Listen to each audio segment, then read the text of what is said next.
The mountains stood tall and endless, their sharp peaks cutting against the sky. The air was thin, cold, and full of secrets. Pines whispered with the wind, and the river far below sang a lonely song. It was a place where few men lived, and even fewer survived. Samuel had lived there for many years. He was 35, a mountain man with a strong back and a heart made hard by winters, storms, and solitude. His beard was thick, his hands were rough, and his eyes carried the quiet of a man who trusted no one but himself. He had once been part of the world down below, the towns, the trade posts, the noise of men. But long ago, after betrayal and loss, he had walked away. The mountains became his only family. He hunted, he trapped, he built with his own hands, and he answered to no one. But that evening, something pulled him from his path. The sun was sinking low, painting the sky with fire, when Samuel followed the faint sound of running water. He moved quiet through the trees, his rifle across his back. He was looking for a deer trail, maybe a place where elk came down to drink. But as he drew closer to the creek, he heard something strange, softer than the wind, weaker than the cry of any animal. It was a voice. At first, Samuel thought it was a trick of his mind. No one lived out there. No one should be there. The nearest camp was days away. Yet, the sound came again, a faint whisper, broken, almost like a moan. He froze, his body alert. Was it danger? Was someone trying to lure him? The wilderness held more than animals. Men could be cruel, and sometimes they used tricks to catch the careless. Samuel crouched low, hand on his knife, eyes searching through the shadows. Then he saw her. She lay by the creek, her body half hidden in the grass, her dress torn, her skin pale. A woman, young, no more than 25. Her dark hair was tangled with pine needles, her lips cracked and dry. Blood stained her side, dark against the earth. She was breathing, but barely. Samuel's heart struck like a hammer. 4 years he had lived among rocks and trees, with no company but wolves and hawks. And now, before him, lay a woman, wounded, broken, yet alive. He stepped closer, his boots sinking in the damp earth. She stirred, eyes opening slowly. They were dark, deep as midnight, filled with both fear and fire. She tried to lift her head, but pain forced her back. Her voice was a whisper. "Stay away." Samuel knelt beside her. His hands were steady, though inside he felt something he had not felt in years, concern, maybe even fear. "You are hurt," he said, his voice low. "Don't move." The woman tried to push him away, her hand weak but full of pride. "No trust, white man," she breathed. Her words cut sharp, full of anger, even as her strength failed her. Samuel understood. He had heard the stories. Natives had suffered much at the hands of settlers. Betrayal, broken promises, bloodshed. She had no reason to trust him. Yet, as he looked at her wound, he knew one thing for certain. If he left her there, she would not see the sunrise. "I'm not here to harm you," he said, pulling a piece of cloth from his pack. "If I walk away, you die. Let me help." Her eyes closed, whether from weakness or choice, he could not tell. Samuel pressed the cloth against her wound, holding steady as the blood soaked through. His hands were rough, but his touch was careful. As he worked, questions burned in his mind. Who was she? What had happened to her? Why was she alone in the wilderness, broken and bleeding? The forest gave no answers. Only the woman's shallow breath told him time was short. He lifted her carefully, cradling her in his arms. She was lighter than he expected, fragile, her head falling against his chest. Samuel looked around. The sun was gone, the woods growing darker. Wolves would soon stir. He had to move fast. With each step, his mind wrestled. He had chosen a life of solitude for a reason. People brought pain, betrayal, chains of the heart. Yet here he was, carrying a stranger through the forest, each breath of haze like a weight on his soul. As the night deepened, Samuel found a small clearing beneath a rocky ledge. There, with firelight flickering, he laid her down gently. He boiled water, cleaned her wound, and wrapped it as best he could. She stirred once, her lips moving faintly. "Why, help me." Samuel paused. The fire cracked between them, shadows dancing on their faces. He searched for an answer, but none came. At last, he spoke the only truth he knew in that moment. "I won't leave you alone." Her eyes fluttered, then closed, as if those words gave her permission to rest. Samuel sat there, watching her breathe, listening to the night sounds. He felt something shift inside him, something he had locked away long ago. The mountains had always been his only companion. But now, with this wounded woman beside him, he felt a new weight, a new fire. And though he did not yet know her name, her story, or her fate, he knew one thing. His life had just changed. The mystery of who she was and how she came to bleed in the wild woods pressed on his mind. Samuel, the man who once trusted only the silence of mountains, now had a vow carved deep into his heart. The vow of a man who found not just a stranger, but perhaps a destiny in the wilderness. The fire burned low that night, its smoke curling into the cold air. Samuel sat awake, his rifle across his knees, his eyes fixed on a woman who lay wrapped in his blanket. She breathed softly, her face pale, her brow damp with fever. Her wound troubled him. He had seen men die from smaller cuts. Infection was a true enemy of the wilderness, silent and merciless.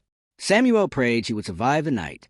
He did not pray often anymore, but something about her presence pulled old habits from deep within him. The woman stirred, her lips moving. A whisper escaped, though he could not understand the words. They were not English. Samuel leaned closer, listening, but the language was strange to his ears. It was a song, or perhaps a prayer. Her voice was weak, yet it carried a rhythm that seemed older than the trees. He felt something stir in his chest. This woman, whoever she was, carried stories and songs that belonged to the land itself. He wanted to know her name. He wanted to know why she had been left to die alone. But dawn came before answers. When the first light touched the pines, Samuel checked her wound. The bleeding had slowed, but her fever was high. He boiled more water, cleaned the cut again, and forced her to drink a little broth.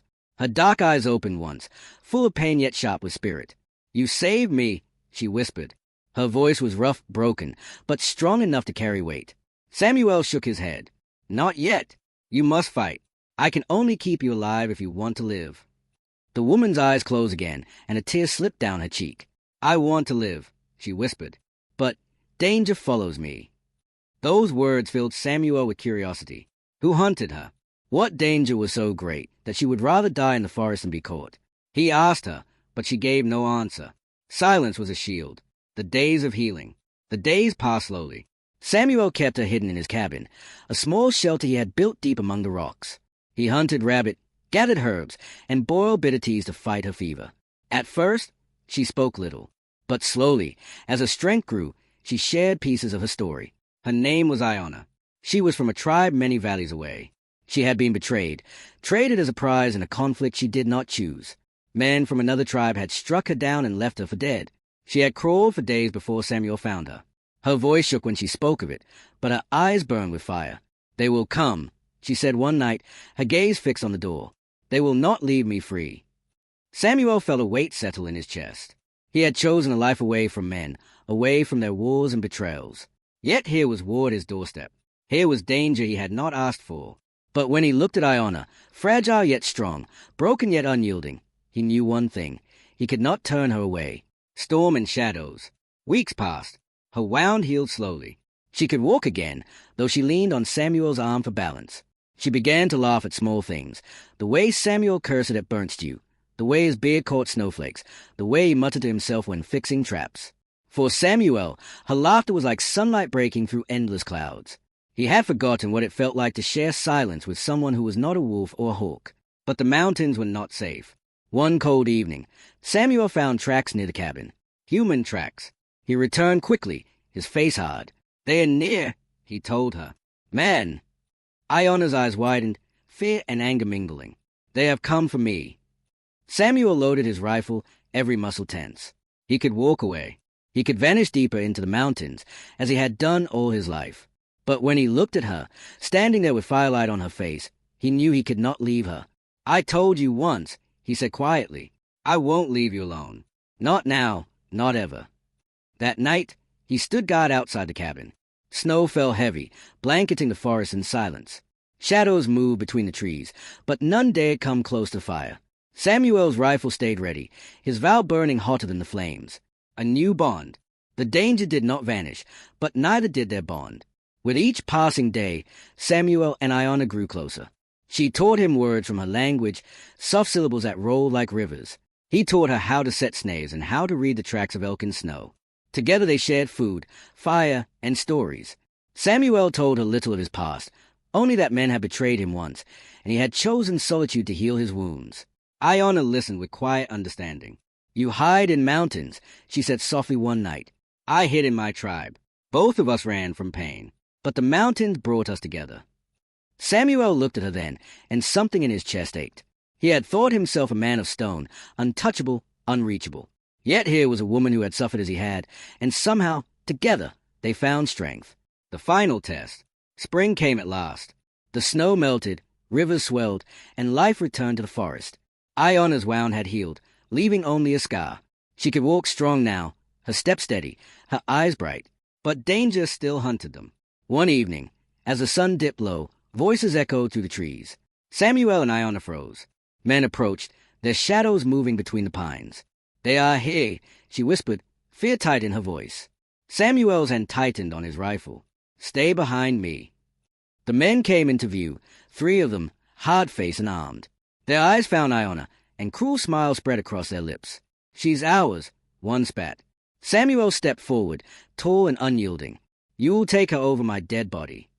The men laughed, but Samuel's rifle spoke first. A shot cracked the air, and one man fell. The others charged, but Samuel fought with the fury of a man protecting more than life. He fought for his vow, for the woman he had sworn not to leave. The battle was fierce, short, and bloody. When it was over, Samuel stood bruised but alive. The men lay silent, the forest echoing with the smoke of gunfire. Iona rushed to him, tears streaming down her face. "You stayed?" she whispered. "You truly stayed." Samuel, breathless and weary, touched her cheek with his rough hand. "I told you," he whispered, just as he had the night he found her. "I won't leave you alone." A new beginning. The forest grew quiet again. The danger had passed, though Samuel knew the world beyond still held threats. Yet here, in the shadow of the mountains, something new had taken root. Iona did not leave. She chose to stay with him, to build a life in the wilderness. Together they hunted, gathered, and watched the seasons turn. One morning, as they stood by the same creek where Samuel had first found her, Iona took his hand. "You gave me life," she said softly. "Now I give you mine. I will not leave you either." Samuel looked at her, the woman who had turned his solitude into meaning, and for the first time in many years, he smiled without sorrow. The mountains whispered around them, not with loneliness but with promise. 2 souls, once broken, now bound by survival, devotion, and unexpected love. And the vow that had begun in blood and fire became their truth forever. "I won't leave you alone."